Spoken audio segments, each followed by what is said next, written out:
Hello everyone, welcome back to Brant Murphy Garage, and today we are getting this thing one step closer to being back on the road. Before we go over exactly what we're going to do today, I just want to show you.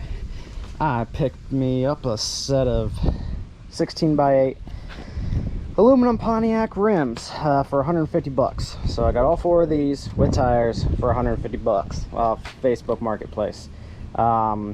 The reason I went with these is because I am wanting to keep kind of like a stock look on the car, but doing minor things to upgrade it here and there. So the wheels I have on it now, aka these stock steel rims, these are 15x7, and they sport a 215 tire on them. So, and these are the stock Pontiac rims. These are also what Pontiac was using for their stock rims from 88 to 92. Now these are 16x8, and with that I'm able to put a 245 on. So I'm able to put a little bit more tire on, help with the handling a little bit, so it'll be nice. And as you may or may not remember, I don't have a hubcap on this one. Well, guess what? I got all four hubcaps on this one. So if you do pick yourself up a set of these 88 to 92, I think these are I think they're called the WS6 rims. These are the ones that came with the WS6 performance package. But like on this set, let's see here. See that? I don't know if you can, I don't know if the sun is able to, that says rear only. So these two are for the rear, and then these two are for the front. They are I guess a staggered set, I guess, kind of. You can kind of tell why in here. So if you can see the lip in between here, it's shorter than the lip that's in between here. So the offset on these are different. So the offset for the rear is a different offset than the front. These front ones are disgusting. These back ones aren't too bad. I'm gonna have to do a lot of cleaning to these front ones. I heard one way of doing this, go ahead and take some, what is that? I think it's paint remover, and wipe them down with paint remover, and that should be able to pull that top layer off, and then you can just polish them up and just have the polished aluminum, which is what these look like from the factory anyways. So I think I'm going to try to do that and clean these up. I may try a couple other different methods, I don't know yet. But yes, those are the rims, those are what's going to be going on the car. So with that, what we're going to be doing today is we're going to be changing out the oil and changing out the coolant and getting some fresh stuff inside this car. So to change out the oil, you got an oil plug right there, and then your oil filter. So obviously get an oil pan. Mine's over there. I got to clean it off, that's disgusting. So we'll take the oil plug out, drain the oil out, pull the filter, and then go ahead, throw some new oil in it and the new filter, and then we're going to drain out the coolant, run some water through the engine, flush all the remaining coolant out, and then throw new coolant in. So yeah, all right, let's get started. One other thing before we start with the oil change, picked up a new thermostat, just a fail safe. This is a 195 degree thermostat, which what I've read is what the stock one and this is. Now when I eventually pull the engine or do upgrades to it, I'll probably swap out 180 degree, but for right now I just wanted to get just a good thermostat just to keep in here. I don't think I have an issue with the other one that's in it right now, but I am going to be, you know, pulling the housing off so I can shoot some water from my hose down to the engine when I flush the coolant out. So I just got a new thermostat just to be safe. All right, now come down here to the driver's side. That's where your bolt is going to be for your oil pan. That one happens to be a 14mm bolt. I don't know if all small block Chevys have a 14mm bolt. Honestly, it's been too long since I've had a small block, a 350 or a 305. So that may be a stock bolt, maybe an aftermarket, I don't know. Just mine's a 14mm. So we're going to go ahead, throw the oil pan underneath, drain it, pull the oil filter off, and then throw the new one in. And then we're probably going to take out the Crossfire injection housing to get to the oil cap here, so we can stick our funnel down in there, which I'm actually doing it right. For the rest of you that have seen me do oil change before, I had to kind of just eyeball it and let it go. I actually got a funnel this time, so yay, I'm actually being responsible and doing something right for once.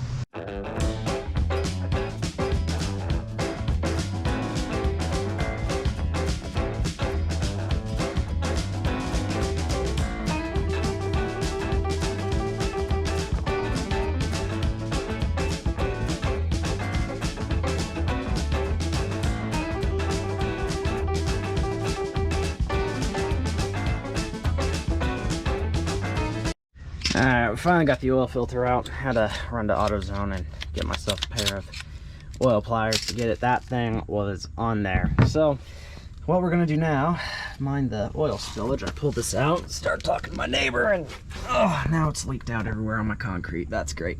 Gonna put the oil plug back in, throw the new filter in, and then I already went ahead and took the cover off.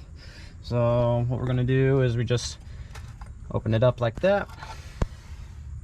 Put up, come over here, grab the funnel, throw it in, and we'll fill it up. Alright, so when I throw the plug in, the filter in, we'll be good. Oh, and then also, a little trick. Cool. Oh, by the way, a 305 for this year, and probably the other years too for the 3rd gen, takes 5 quarts of oil. That's it. So I just went with Mobil 1. Yeah, I got the high mileage stuff, and I did get full synthetic. Some people say don't run full synthetic in this, other people say run full synthetic in this. I'm gonna run full synthetic in this. I don't think it's gonna be an issue, so it should be fine. I've run full synthetic in these old GM engines before and nothing happened to them. So all right, we're gonna throw the filters on and the plug and do this. So what we're gonna do though is I ended up going with the STP extended life filter. There's the part number if you want it, S8873XL. Get a little bit of oil out of the top here, and then just rub it on this O-ring to keep it from sticking, and then put it back up in.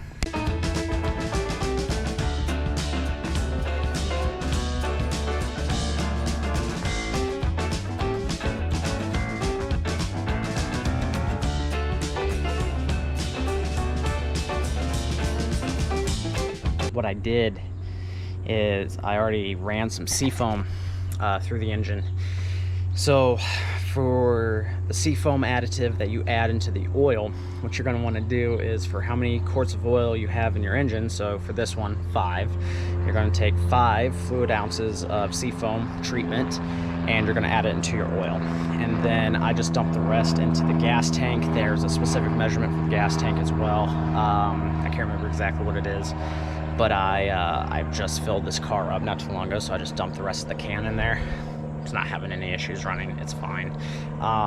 But basically what that does is when you add it into your fuel, it helps clean out your fuel system and your injectors. The injectors were the things that I was mainly worried about, because the whole fuel system was basically replaced on this car prior to me getting it, and minus the throttle bodies and everything. So the fuel lines and the gas tank was replaced. So I put the rest in there to help clean out the injectors a little bit, and quite frankly, I already checked my injectors to see if they were bad. One of the ways you can do that is if you disconnect up top here like that, and you do it on both of them, right, so the car won't start.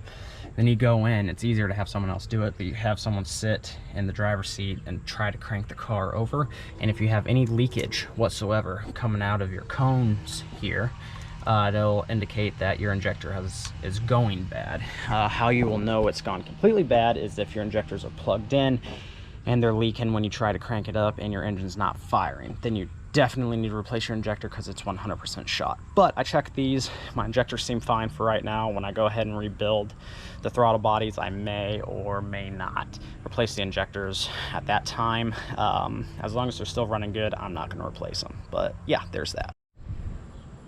I got good news and bad news. Bad news, I tried loading up the rest of the videos. and they're all just black screens with sound, but black screens. So we got no video for what I did for the rest of the car. Good news is the stuff I wanted to get done to the car is done. So I'll just explain to you what I did, and I know that's not as good as showing you, but we'll get it done. So how I drained the coolant is there's a little, on the passenger side of the radiator down below, there's a little twist, kind of like a screw thing down there. You unscrew it and the radiator will drain out. So I got the radiator drained. What I then did next is I went ahead, these are 14mm bolts here, basically for the thermostat housing. You unscrew those. Well, first what you do is you take the hose off, basically.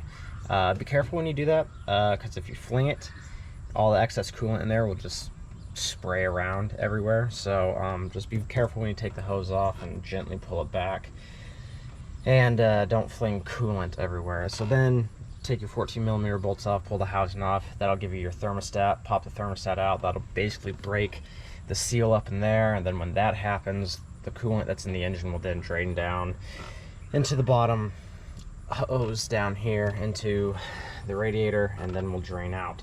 What I also did is I also stuck a hose in the top here, threw some actual water into the engine, ran it a little bit so the water pump could actually flush through, and then when water was basically coming out of my radiator, I cut that off. And then I installed the new thermostat gasket, put the housing back on, put the hose back on, and then filled the jug. Took a jug of coolant, threw it in the radiator, started running the car, getting the new coolant running through. Opened up my second jug of coolant, filled it up till it got basically to the top, let it run for a little while longer, started squeezing the hose, getting the air bubbles out. Then when it drained down a little bit again, once the air bubbles got out, filled up what was left up here, capped it off, took the cap off of this, oops, haha, took the cap off of that. While the engine was running, I let it get warm, let it get hot, and you can see some bubbles when it's running that'll pop up in there. Then when it was hot and I was done squeezing all the hoses, and all the air got out of the system, I filled up what was left to the full hot mark here, capped it off, called it good. So that's basically what we did for the coolant system. I am so sorry the video cut out and I'm not able to actually show you everything I did, but audio wise, telling you how I did things, that's how we did it. So yeah, well, anyways, thanks for watching the video. This was kind of a bust. I kind of got a little sad, but now we got new oil and new coolant rocking through the engine, and oil pressure is fine. I'm still showing about 45 pounds of oil pressure, and the coolant's fine too. It's below the 220 mark on the gauge inside the car, so I would assume it is running at 195 degrees. So yeah, everything's running good and the way it should be right now. Next thing we're going to do is we are going to go ahead and we're going to install our new sway bar bushings and our end links, and then after that the car is pretty much ready to be on the road and become my daily driver after that. So thank you all for watching. We'll see you in the next video where we do the sway bar stuff. Like, subscribe, hit the notification bell, all that stuff. Thank you all for watching. We'll see you in the next one. Bye.